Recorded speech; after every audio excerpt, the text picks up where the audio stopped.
রাজরাজেশ্বরী সিরিয়ালের আজকের পর্বে দেখা যাবে পুটি প্রদীপটা নিভে যাচ্ছে বলে আড়াল করে ধরে আছে এবং ঠাকুরের কাছে হাত জড়ো করে প্রণাম করছে। ওখান থেকে উল্টো দিক থেকে খ্যান্তি দিদি এসে বলছে যে এত জগন্নাথকে ডেকে তোর কি হবে, তোর তো কপাল পুড়ল। উল্টো দিকে দেখা যায় পুটি এবং খ্যান্তি দিদি দেখছে দরজা খুলে যুবরাজ এসছে। তখন পুটি যুবরাজকে বলে, কান্ত দাদা তুমি ঘরে এসো, তোমার কি অবস্থা, এই ঝড় বৃষ্টির রাতে তুমি এখানে এসছো আমার কাছে।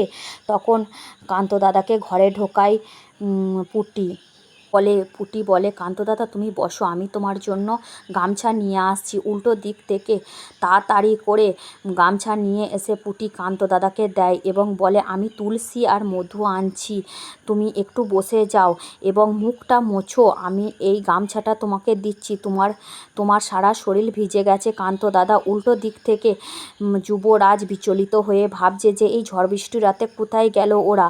তখন সে এখান থেকে চলে যাচ্ছিল এবং উল্টো দিক থেকে পুটি এসে কান্ত দাদা বলে আটকায়। কান্ত দাদাকে বলে, কান্ত দাদা তুমি এই তুলসী মধুটা খাও, তোমার ভালো লাগবে। উল্টো দিক থেকে যুবরাজ বলে, আমার বিয়ে হয়েছে জানিস তো পুটি, আমি শিবকে সাক্ষী করে দায়িত্ব নিয়েছি, আমি সেই দায়িত্ব পালন করতে পারিনি, যুবরানীকে পরিত্যাগ করতে হয়েছে। উল্টো দিক থেকে পুটির মাথায় হাত বুলিয়ে বলে, তুই খুব ভালো, তোর খুব ভালো হবে। যুবরাজ এ কথা বলে এবং যুবরাজ ঘর থেকে চলে যায়। তখন খ্যান্তি দিদি এসে বলে, মুখ পুরি তুই যুবরাজকে আটকে রাখতে পারলি না। উল্টো দিক থেকে বলে ওঠে, আজকে আমার কাছে কান্ত দাদা নিজে থেকে আসেনি, ভুল করে এসছে। উল্টো দিকে দেখা যায় যুবরানীর মা, পিসিমা, ঠাকুমা সবাই জল আনতে যাচ্ছে এবং বলছে, যুবরানীর মা বলছে মেয়েটা নেই তাই বাড়িটাও ফাঁকা ফাঁকা লাগছে, ওর দস্যিপনাও নেই।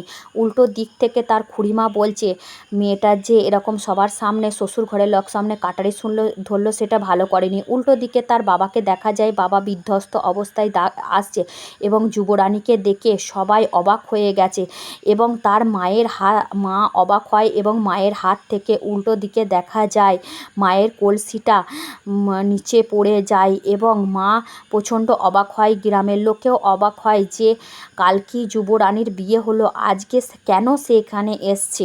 রানীর মা ভবানীকে জিজ্ঞেস করছে, কি হয়েছে ভবানী, তোর এরকম বিধ্বস্ত অবস্থা। তখন বাবা বলে ওঠে যে সব পরে বলা যাবে। উল্টো দিকে ব্রাহ্মণ সম্প্রদায় এসে গায়ে কালি ছিটাতে লাগে যে রাজভোগ রাজসুখ সহ্য হলো না, আপনার মেয়ের বিয়ে হতে না হতে আবার পরের দিন সকালবেলায় বিতাড়িত হতে হলো।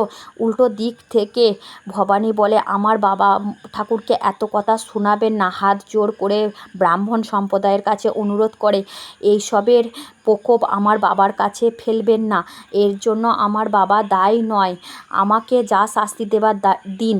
ব্রাহ্মণ সম্প্রদায় বলে, তুমি কুলোটা মেয়ে, তোমাকে পরিত্যাগ করেছে। উল্টো দিকে ব্রাহ্মণ সম্প্রদায়ের পায়ের কাছে এসে পড়ে রানী ভবানী বলে যে আমাদেরকে ওরা ঠকিয়েছে, আমরা জানতাম না, ওরা আমাকে এই উদ্দেশ্যেই বিয়ে দিয়েছে যে ওদের নাটোরেশ্বরীর আগমন হবে, ওনাদের নাটোরেশ্বরী স্বপ্ন দিয়েছে যে আমাকে বিবাহ করার পর, রাজবিবাহ করার পর আগমন হবে, কিন্তু আগমন ঘটেনি, তাই আমাকে বিতাড়িত করেছে।